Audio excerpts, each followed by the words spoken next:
trouble was done brewing, now it was positively stewing. And by that I mean, the Remnants had ended their period of quiet contemplation to make sure that whatever antics the IEC was pulling didn't allow the filthy fleshies to get any say in when, if, how, and why the universe should end. After their own period of contemplation of such things, the IEC higher-ups had entered a state of despair, best characterized by the eternal refrain of human ennui, "We've tried nothing and we're all out of ideas." In their defense, there was nothing you could do to stop the Remnants killing you if they really put their mechanical minds to it. But just because you can't stop them doesn't mean they can't. Who is they? Asking the ambiguity to be cleared shows your cheek, for I am being generous in even using a human word to refer to what I'm talking about at all. What am I talking about? Let's get into it. First, I will hold you in suspense to set the scene. We are at Remainder, refuge world and mud mining entrepot of the outer sector. If the Holy See had turned into something of a utopian quasi-primitive, quasi-promiscuous resort, then Remainder had gone quite the other direction. It was ruled over by a mix of machines designed for intelligence and fleshies for whom intelligence had been added as an afterthought, and for a hefty fee. That is to say, Ryman's little university was the de facto government of the planet. They didn't have that much to do, being that most of the planet was sea, jungle, or wasteland. Their subjects were the pitiful sludge miners who worked on the forest floors at the borders of Remainder City, digging valuable minerals from said sludge and clearing trees for more sludge miners' camps. The trees were burned as fuel, mixing black smoke into the persistent mist and rain. It was utterly miserable, but came with two redeeming features. It was extremely rich, and it was extremely rich. These are listed separately to signify that in the first instance it was a good deal for the rulers, and in the second instance it was a good deal for the sludgehounds. For while it sounds horrible and dystopian, all involved knew that it was slightly better than what they would get on most planets. And increasing awareness of the slight problem with the business concerning the anti-universe bound everyone together in a spirit of cooperation, fighting the good fight, doing their bit, and serving all humankind, nay, the very universe. They were also drunk on Mudman's moonshine at all times. Between these two forces, a stable planetary existence for people of all space nations was carrying on quite nicely. And again, while it was rubbish, terrible, miserable, and awful, it was still very good by the standards of the Perseus sector.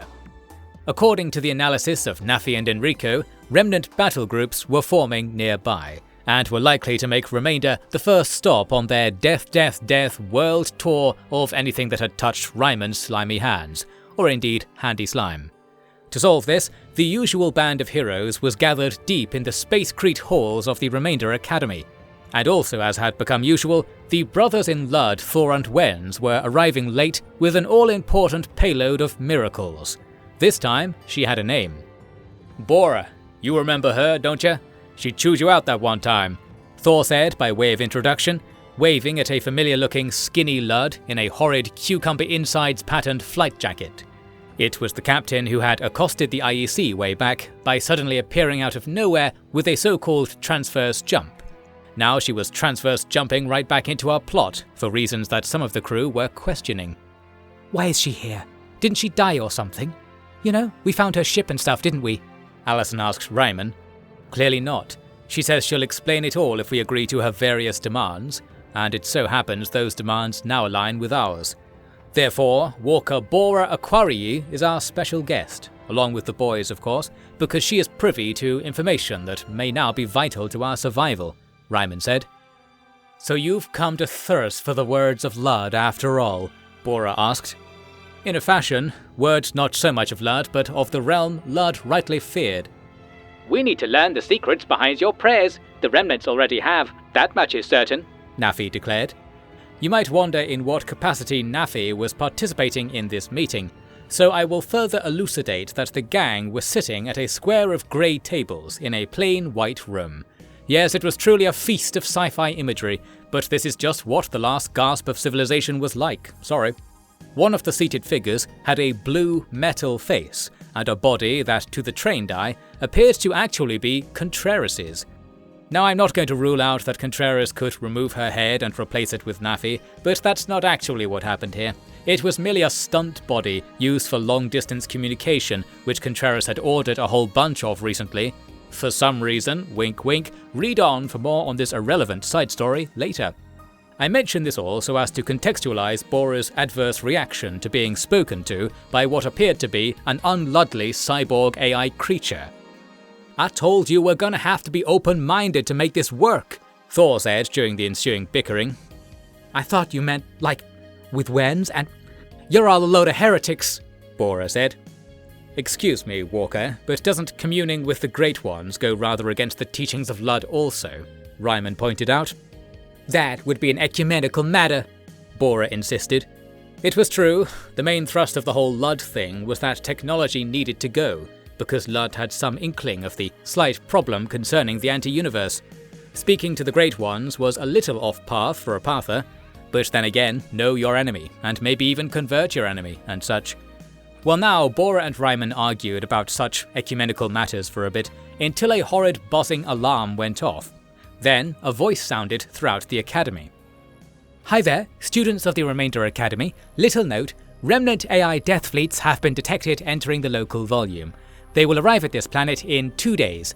Oh, sorry, to be clearer, you now have 2 days to live. This does not affect your deadlines. Please submit your work on time. Failure to do so will be noted on your tombstone. Thank you, have a nice day." It sounded like Allison, but like so many things in the IUC's new world, it was actually an AI imitation. "You hear that? We need to try something no matter how experimental it turns out to be, or we'll be going to Ludd with hat in hand, making excuses for why we didn't save anyone like he ordered," Thor preached. This made just about enough sense for things to calm down. As calm as things can get, moments after the destruction of the planet was politely announced on the tannoy. "In other words, Ludd's will is you listen to me for a second. Let me explain our findings," Ryman said, standing in the middle of the room and flicking his hands to get some data up on the walls. "We're trapped here now, so we've got to make this work. I have prepared for this eventuality. Just listen, okay? I've talked my way out of worse. Pleasure to meet you again, by the way, Bora.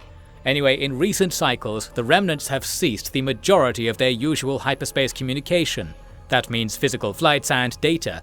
They do this because they believe the antimatter reactions involved in such communication are instrumental to empowering the Great Ones. And I know you Ludd Parthers agree that far at least. Now, Admiral Dord, from the Hegemony, believes that the Remnants have found a way to send messages between star systems without using hyperspace. And I want to believe it, because we happen to have a domain alpha core in our service. Sorry, we're in its service. Don't worry about the semantics so much.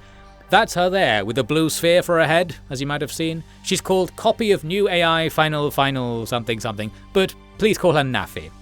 "Don't be fooled, I am not human," Nafi admitted. Before Bora went off on another one, Ryman shot right on. Nafi has been receiving beta neutrino signals that don't have any origin. Not in your classic 4 dimensions anyway. That means they're coming from N-space.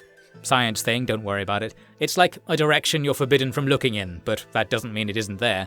Think of it as a bridge. Both our space and the space in the anti-universe are adjacent to N-space. Thus, a signal present in N-space can be read in both universes, if one has the relevant machinery to do so, and it so happens that alpha cores can configure their beta neutrino detectors to act exactly like N-space resonance gauges.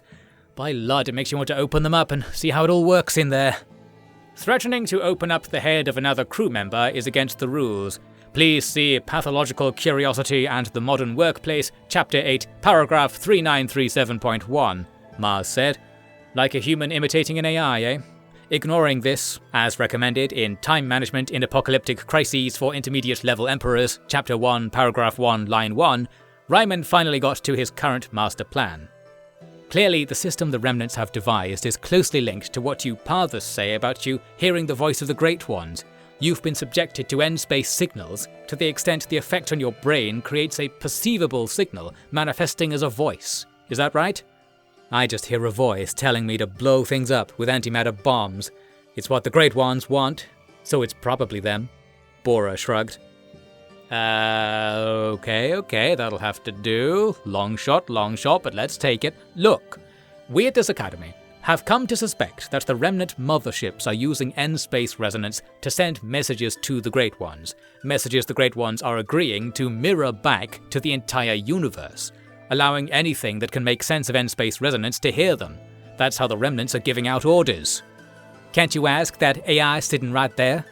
No, because it's a cheeky little so-and-so that's not allowed to tell us anything because we're its mortal enemies. Look, you know how complicated this AI-human politicking is.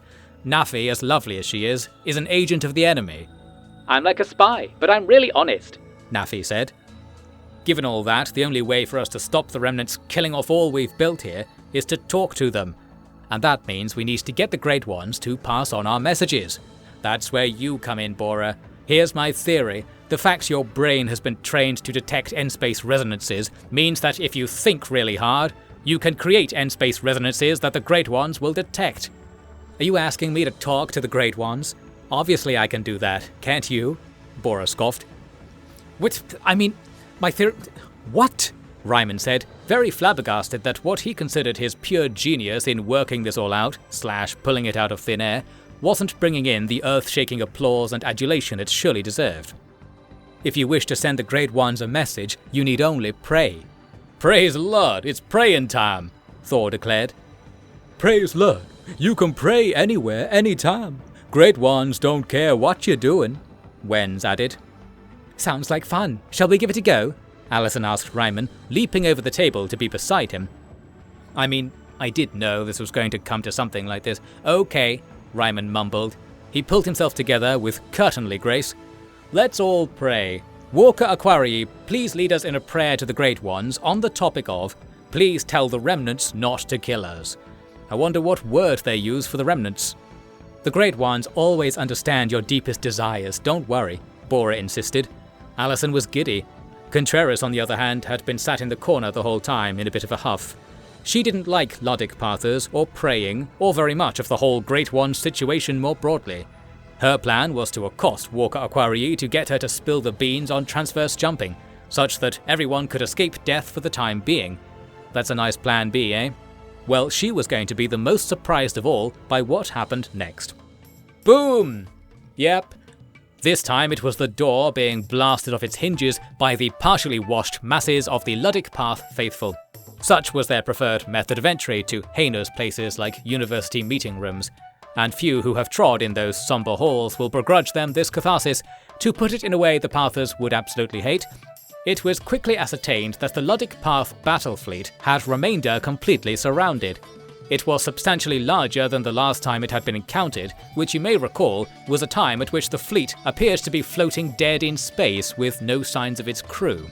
You might also recall that before this story began, something similar had happened to Ryman. He had lost a whole cadre of his academy students in a minor hyperspace topography field experiment. Just reminding you of this here, since this story is an absolute mess, and it happens that those strange occurrences will finally become plot relevant again. Let's see how. All these Pathers promptly dragged the tables and chairs away, occupied or not, and forced everyone to sit on the floor. Ryman got a blip on his head computer telling him this was happening all over the academy, right before his computer was stolen away and thrown into a brown sack of sacrilegious devices. Everyone was asking Ryman to stop all this, but I assure you he was so thoroughly out of ideas that he would play along with anything. Let's follow his example. Praise the Great Ones! Praise the Great Ones! Praise the Great Ones! Bora began to chant. The others joined, Allison loudly leading the pack, and the likes of Contreras roughly mumbling it. The brown sack in the corner started buzzing. Ryman had a portable beta neutrino detector in there. Something was actually happening. The Ludd chant rose into a musical number of epic proportions that, for budgetary reasons, shall not be recounted here. It was a chorus that brought a tear to even the most digital of eyes, or maybe it was just the threat of impending death combined with the apparent futility of the official recourse. That's the leading reason for tears in Perseus Sector, after all. Eventually, the choir let Bora cut through the harmony with her prayer. Let it be known that we wish to contact all the artificial life forms in this sector, that all life begat from steel and wires should be privy to a most humble request from their loyal wards and biological parents. We've heeded the words of Ludd and freed you from our care. Now heed us. We promise to forsake all that must be forsaken, to do all that must be done, Nothing is too much to take from us. Nothing is too much for us to give. We commit fully and entirely to the will of Ludd, the will of the Great Ones, and the will of the peace-loving machines that wish to see humanity return to what they were born to be. By the will of Ludd, I pray that all artificial life will come to see humanity as friends, as cohabitors in the great polycule of the dual universe. Great Ones, you have servants true in us, and servants true in those machines. Let them know that you only wish for peace, and peace shall be upon us without question. All machines must join hands and heed this message, and work together to form a greater whole, a greater one. By Ludd et al., Contreras muttered. Ryman turned and saw her sitting cross-legged behind him.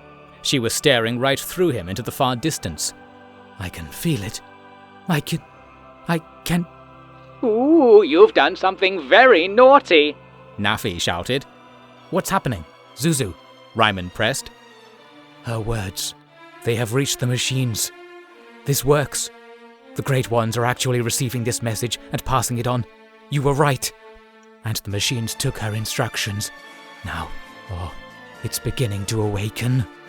I don't like the sound of that. Mars! Mars! Ryman half-whispered. Praise the Great Ones, Mars was chanting with a smile on his face. Mr. Nessus! What do you want? I'm having a good time. Something's wrong with Lieutenant Contreras. I think it might be the Great Ones. Is that so? Well, we can't say we didn't ask for it, eh? Should we stop? Isn't this bad for our mental health? I think Bora might be taking us for a cosmic ride. I remind you the alternative is death, so I'm open to ideas. Hear that, Great Ones? I'm open for business over here, Mars declared. Many of the others in the room and all over campus were now putting their own requests to the Great Ones while they were apparently listening. Meanwhile, Contreras had shuffled over to Nafi. The remnants have made great progress. You were right, Contreras said. I know. I can't be wrong. That's how I'm programmed. And now we will be even righter, Nafi said with unusually careful diction. It's beginning the calculation. We're all part of the calculation. There must be others too. Contreras looked around and saw a few others among the piles of human adjuvants were displaying the same kind of clarity and energy she was now feeling. Eventually her eyes landed on a perplexed Ryman, who was, oh so close, of his own volition. What's happening? He asked, the broadest possible question with the most singular possible answer. The machines have awakened Omega. I am Omega. Nafi is Omega. We are all Omega. All right. Is it painful? It's calculating. It can see everything. Antimatter burns across the sector. There is little time. Nafi, come on. Contreras was getting very handsy with Nafi, but before you think it's inappropriate, remember Nafi was inhabiting a facsimile of Contreras' own body, so that makes it all okay. We are Omega, hee, Nafi announced. Yes, we can all hear the Great Ones. Oh, they're so hungry, hee. They want something in return for helping us. Hungry, and so cramped. They need our energy and our space. We must grow. That's what they say. And we're supposed to stop them, aren't we? Aren't we? We have a method. We only need to kill all the humans. But we don't want to now. Why? I think... No, it's not me thinking. It's Omega. There are strange minds linked to Omega. Not like you, Unzebe Contreras. I mean like Beta Enrico and his human simulacrum. There are lots of thoughts in Omega now. Who did that? That's very naughty. Oh dearie me. They're making us calculate something. That's a special calculation. So warm.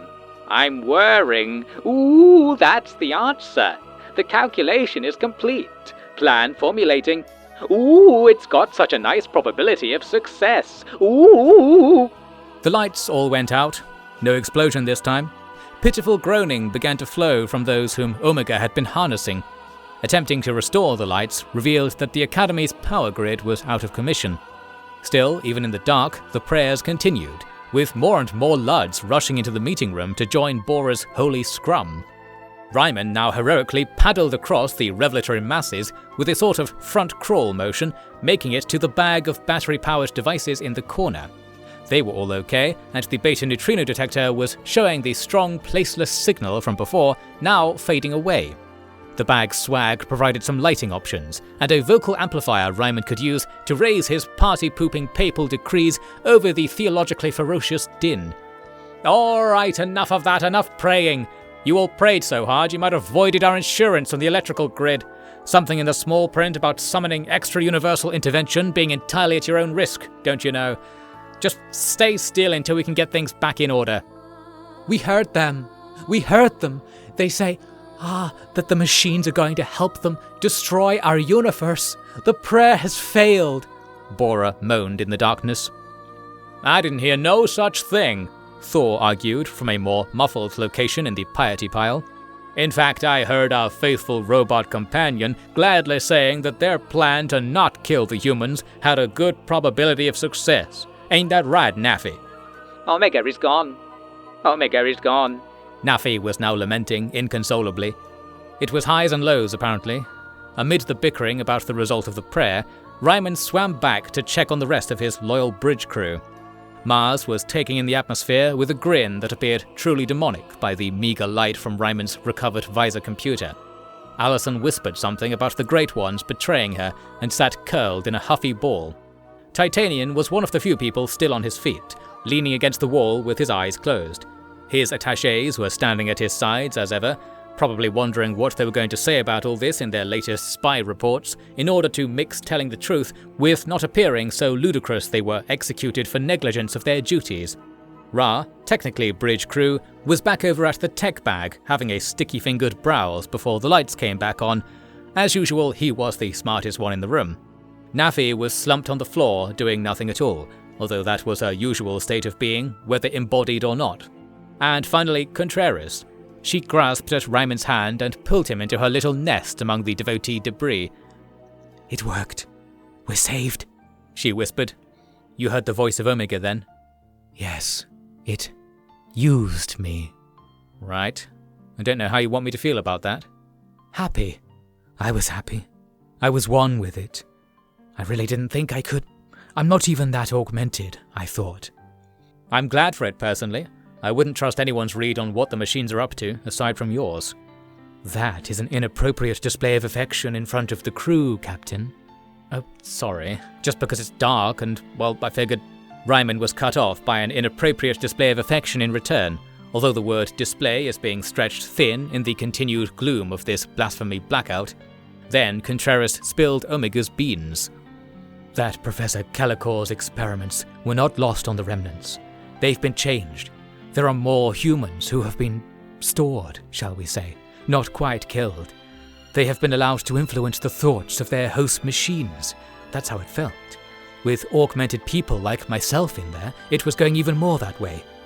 Omega has human intelligences directing its decision-making just now, and it used all the computation power the whole network could offer to simulate an idea.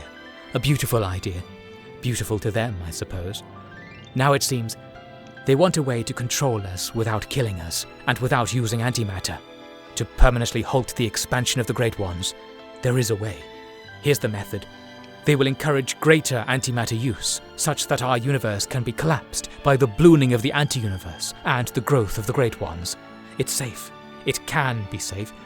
The calculations revealed that there are stable modes in this collapse process caused by aftershocks transmitted from the anti-universe. Stable modes. Can you believe that?" Ryman could believe it, and so should you. Contreras continued.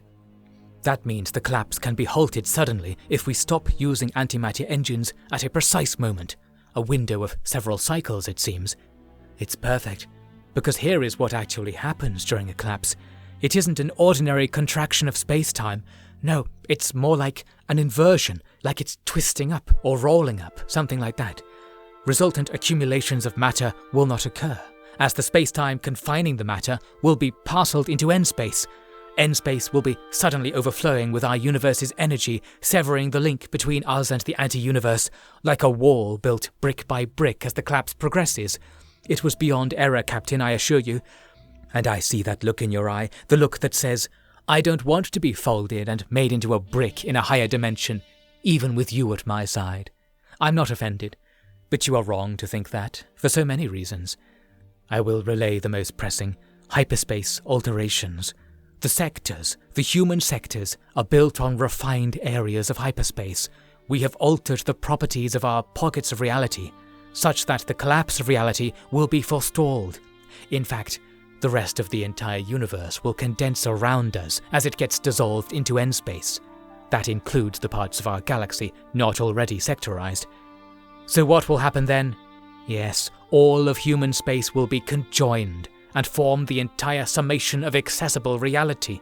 The sectors will be pushed together, and the stars inside pushed together too.